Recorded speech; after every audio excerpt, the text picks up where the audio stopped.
As you come up to 10, that is their god. That is 10. That is the hermaphrodite.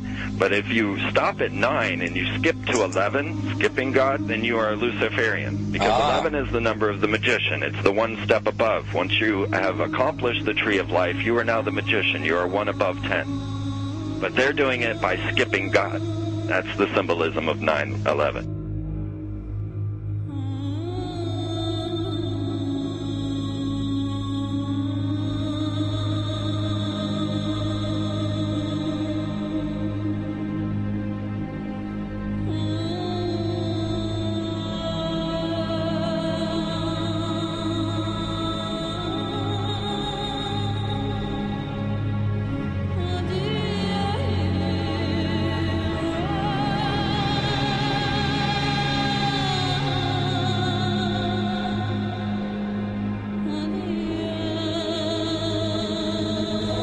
It is a big idea, a new world order. We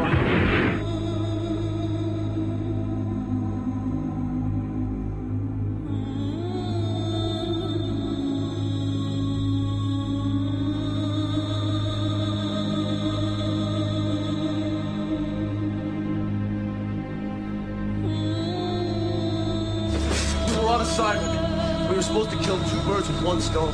In Fight Club, Project Mayhem destroys a giant bronze spherical sculpture. This seems an obvious reference to the sphere at the World Trade Center complex. Trust me, everything's gonna be fine. In a pivotal scene reminiscent of 9/11, we see the destruction of skyscrapers and the change of a skyline. Second anniversary of the 9/11 attack on the World Trade Center, George Bush asked for an $87 billion increase in military spending.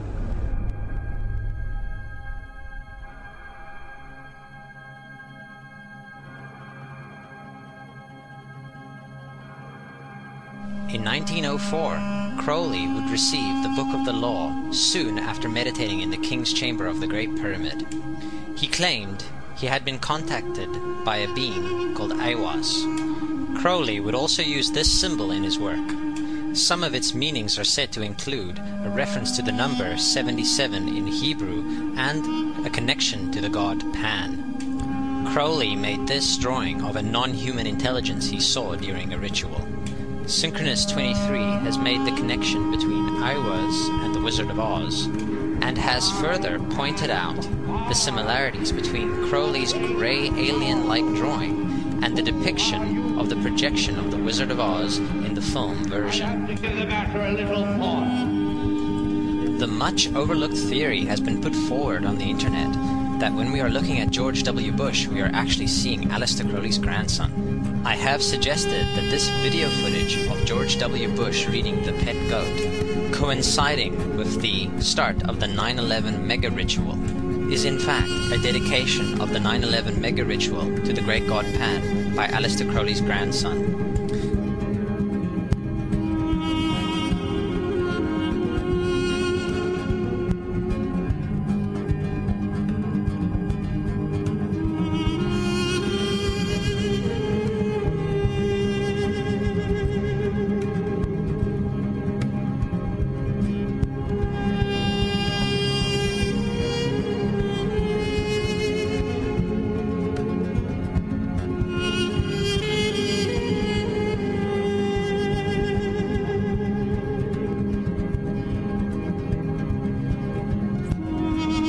Things get a little weird.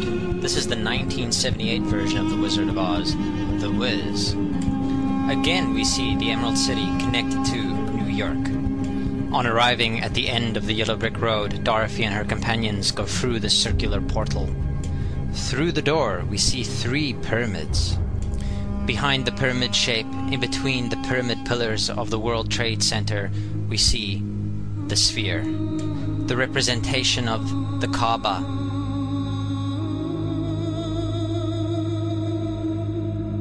The inhabitants of Oz dance around the sphere in ritualistic fashion. Fashioned in giant letters over the dome of the sphere, we see the word Oz. Oz, symbols of Pan and Aiwass, seen smack at the heart where the new Aeon was ushered in, and and where the Stargate was opened.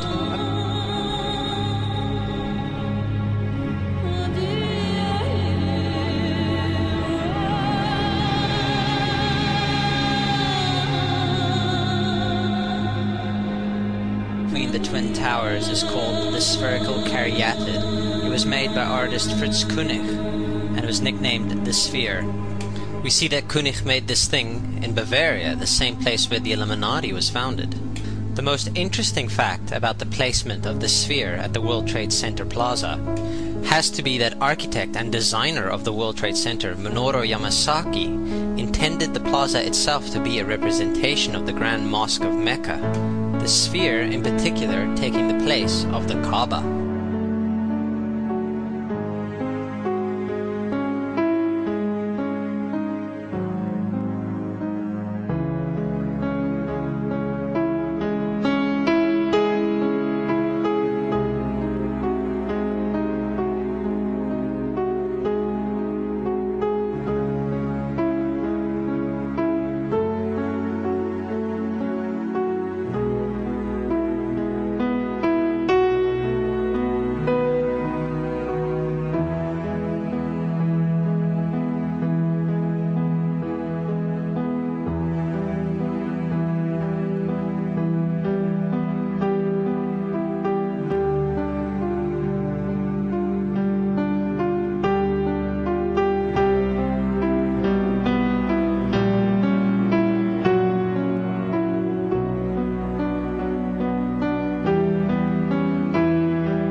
So, my friends, it's time you start placing your faith and your dedication to the one and only God, the everlasting creator of everything on earth and in the universe. He is greater than anything our minds can comprehend. Do you know how many times Muslims are required to circle the Kaaba when they visit it? 7 times, each counterclockwise. Would you like to know why?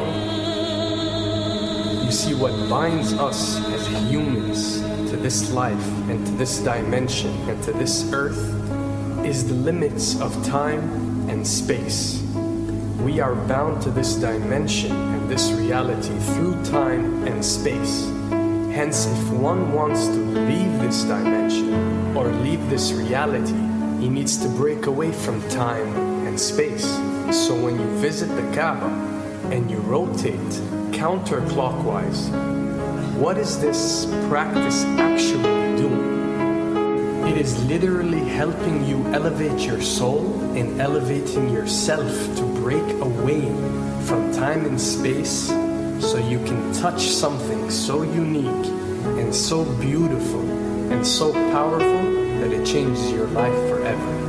And if you don't believe me, ask anyone who has visited the Kaaba how he or she felt or how their lives have changed ever since.